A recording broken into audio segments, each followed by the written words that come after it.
front windows, your front door, your back windows, your back sliding glass door, glass everywhere on the inside of your home. 4 o'clock in the morning, woke up out of a dead sleep, trying to get the grogginess out of your mind, out of your eyes. All you know is your loved one is standing in the front yard, pressed against a car, in cuffs, lights everywhere. Just, what the hell is going on? It's your loved one that had been working so hard to improve their life and move in the right directions. Could be your son, could be your daughter, could be your nephew, could be your mom, could be your dad, it could be any one of your loved members that happen to be staying in your home for holiday vacation. And the entire world came to a shaking uproar. All to come to find out that they were arrested for a quadruple homicide all the way across the country, where they happened to be studying, improving their life, trying to build a future. Before you do it, you had to stand before a court issuing a letter to the victims' families of your heartfelt condolences, but also expressing the very, very deepest of care and love that you stand next to your very loved one, hoping that justice sets them free, as they just possibly weren't the one to have committed the very crime that they were being portrayed to commit. The family, your extra loved ones surrounding you are all being pinned down by mainstream media, tore apart on social media platforms, all as the family and the loved ones of a quadruple homicide that just was deranged, and you could see it in their eyes. You had to sit back as they were extradited all the way back across the country and placed into the custody where the crime was committed, the very county that he lived just miles away from. Taken to arraignment, charged quadruple homicide with a burglary charge to boot. As you sit and you shake your head, you think about what's going on, and you've spoken to them once, maybe twice via the phone to try to get details, but even they don't know what to tell you either. And even if they did, they wouldn't say it because it was over a recorded phone line, that they can't speak freely with you to let you know the exact things that are happening. So you're left out in the dark. Not even a financial penny in your pocket to hire an attorney or buy even the smallest of plane tickets to fly out, to stand beside them within the courtroom. No, you could hardly even afford the food that you were trying to put on your table, much less the mortgage of the home that you were falling behind on the payments of. But that was just all small thoughts, because it was a loved one to you that now was in the very public eye as one of the worst people to be known to man. And you just wonder, innocent or guilty? Innocent or guilty? Got to put all of that trust into the investigation, and thereafter the justice system, that they're going to do their due diligence and do it correctly to find real truth in the crime that was committed. ARHayes. This is Convict's Thoughts, and that's kind of how you, if you were to put yourself into the Brian Koberger situation with his parents and family, just imagine it being you, your doors being kicked in the middle of the night, your loved one being incarcerated for a quadruple homicide, major crime that separates the country on the feelings of innocence or guilt. But no matter where you walk, you are known as the very loved ones, one of the worst people in many of people's eyes that could ever be walking on this earth. You can't even leave your home. Your life has been changed not only for today, not only for tomorrow, but for the foreseeable future and possibly forever. Then you speed that time clock up and you push far ahead. And now you've endured this for over 16 months. Your loved one's been incarcerated the entire time, fighting it out, battle after battle after battle within the courtroom. $35, $40 per phone call each time you want to chat, and all you want to do is tell each other you care and talk about the small things in life. You don't want to talk about the hardships of the case. And really, you can't, because you don't give details over a recorded phone call. You can't write because every letter is read. The only way you can really pass information on to your family is through your lawyer. Sometimes you got to sit and wonder and ponder not only the suspect or the defendant in the case, but even as the loved ones, can I trust this individual, which in this case would be Ann Taylor, and her help, Massot and Langdon? Are you going to do everything possible to protect my loved one's rights within this case? Are you going to dig deep and ensure that everything step by step has been done correctly and the investigation literally led to my family member, my loved one?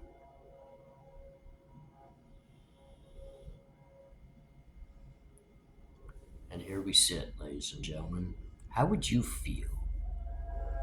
How would you feel if that very visual all played out before you, but then you watch what we've just seen over the last couple of weeks within the Latah County, Moscow, Idaho courtroom? The lead detective and a separate officer detective that worked on the cast information, Mr. Mowry, didn't even want to document their work or show what they had done to get the results to present to the grand jury that indicted your very loved one, that started this whole process. But even more so, they don't take the time to organize the evidence that's coming in that's supposed to be utilized through the investigative means and techniques to prove guilt. This is what they're going to present in a court of law to prove the guilt of the defendant, your loved one, sitting at the table with his attorneys. Then to come to find out, 12% of the work, 12%. And yes, I do understand, ladies and gentlemen. First, we got to break down, and we're talking about the last two hearings in regards to the testimony of Mowry and then also of Brent Payne with ARHayes in the courtroom as a defense expert to speak upon the very reasons why those two had been called to the stand.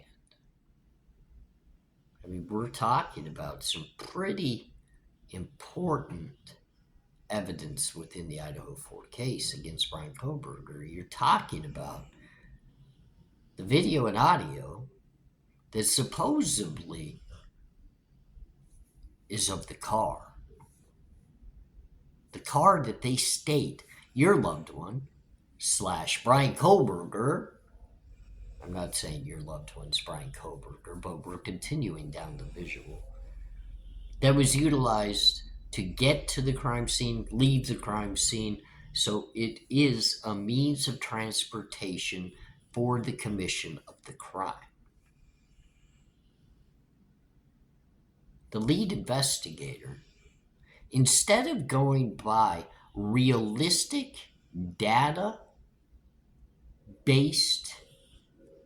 information, the CAS report, as well as putting together pieces of these different various videos at their disposal, wrote a PCA for the arrest based upon the words of somebody down the hall. And the whole reason why is the lack of expertise, and because they truly, even under their own words, weren't confident in their capability and did not actually know what they were doing, to not only file that affidavit, but even after that, the warrants, the search warrants for more evidence against the defendant. But what makes it even worse is when you sit there and you watch, and the details are breaking down about the failure to gather certain evidence because they just didn't get it in time. Or even worse, even worse, they didn't preserve it. They just did it quickly, took some screenshots, and they erased it. So it's not legitimate evidence. That's a screenshot with no proof of how you got from point A to point B. I mean, let's kind of think about that for a minute. There's no proof, a beginning to a finished end result in the analysis of how you got CAS data that you're going to build a map off of that the supposed suspect drove on the night of the crime. And that's what you're going to introduce to a grand jury who's going to indict this individual on a capital case based off of some screenshots with nothing to back it 38 minutes after those screenshots were taken. The work was gone. Boy, this is starting to sound familiar. It's really starting to sound familiar. Is this in every case that happens across the United States of America? That we no longer need to show our work on the investigative techniques or how we investigated things and come to an end result and arrest somebody? It's not important, because guess what? We can go right before a grand jury, tell a couple of stories, and they'll indict somebody. Indict somebody on capital charges. So how do you feel when you take it all in and your loved one could potentially be held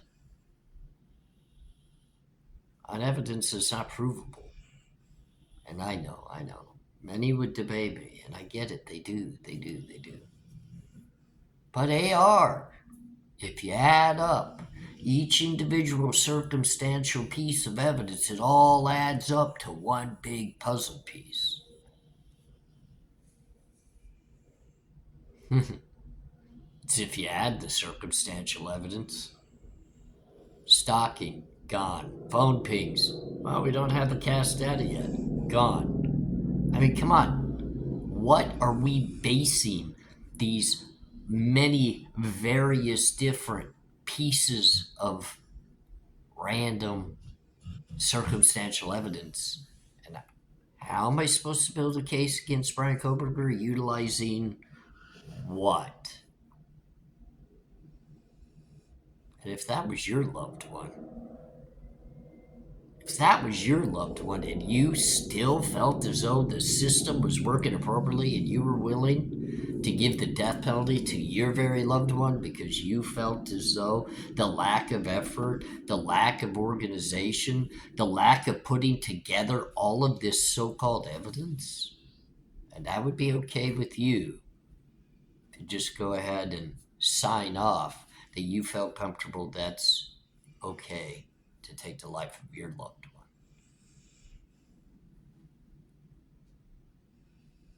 I understand circumstantial evidence, ladies and gentlemen, I really do. I understand from looking and weighing things out how many of little small pieces can build a puzzle. But I also understand that being able to prove each one of those little pieces is important. Because if you look at the sheath and the DNA on the sheath, if that comes back and is truly testified to as touch DNA, in most cases, that's not even admissible. It's not even admissible. So when you think about it, our military won't even look at touch DNA or trace DNA. They will throw it out. They won't utilize it within a trial.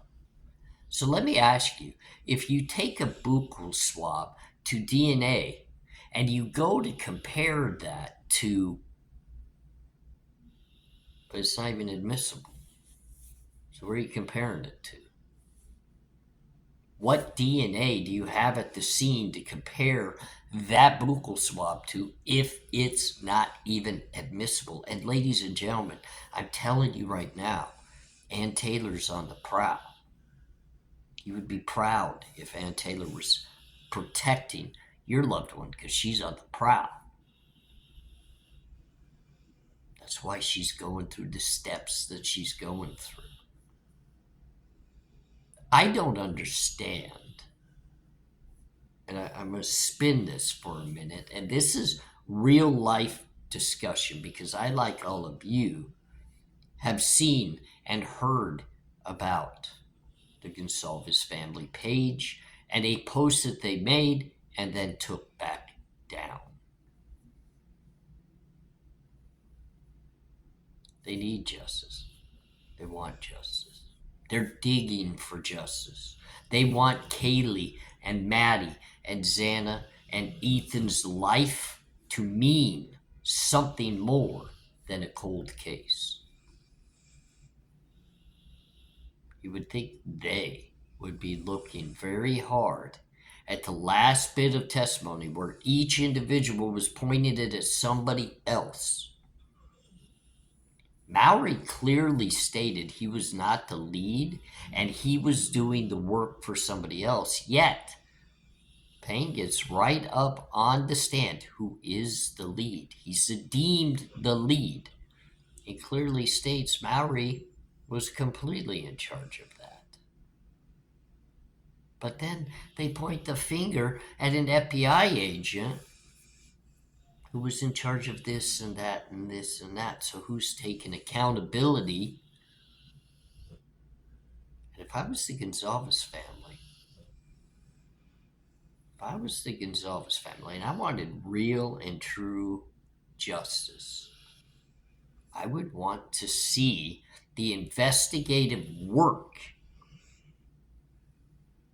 not somebody that just enters some numbers and takes a screenshot for a grand jury. I want to see the work. I want to see the physical evidence work being upheld in a court of law. But I would also educate myself to what in a case, especially one of this magnitude, could potentially not even be admissible against the defendant before I began pushing and wearing death penalty shirts.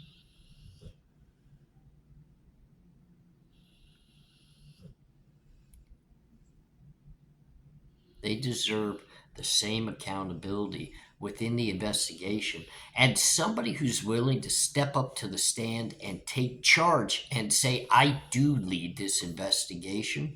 And let me tell you, I'm so proud of the hard work we put in. I could tell you each and every single detail of this very case, and I'll even tell you how exactly every piece of evidence as it came in was organized and filed within our evidentiary room, and I can tell you exactly what video I saw. It's caught. Burpane can't do any of that. And I get it.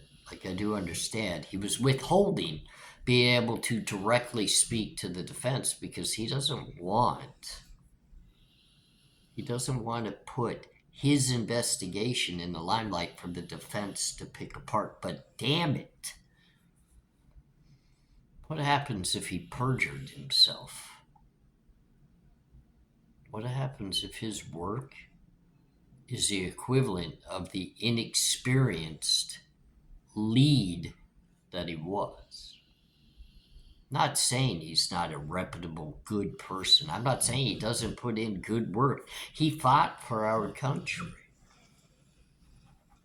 He sounds like a good person. But he's inexperienced. He's never been in this situation. And that's hard to trust.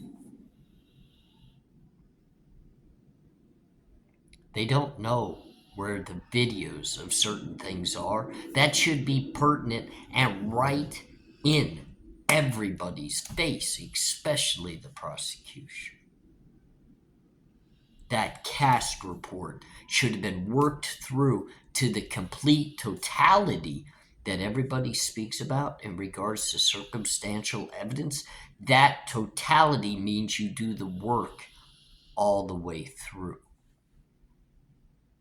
You don't have your lead investigator step up to the stand using words or phrases I don't know when it comes to pressing the investigation and the prosecution on a quadruple homicide suspect sitting right before you, and their very family having to watch from afar, hoping that justice is being done correctly and their son just possibly gets a fair shake.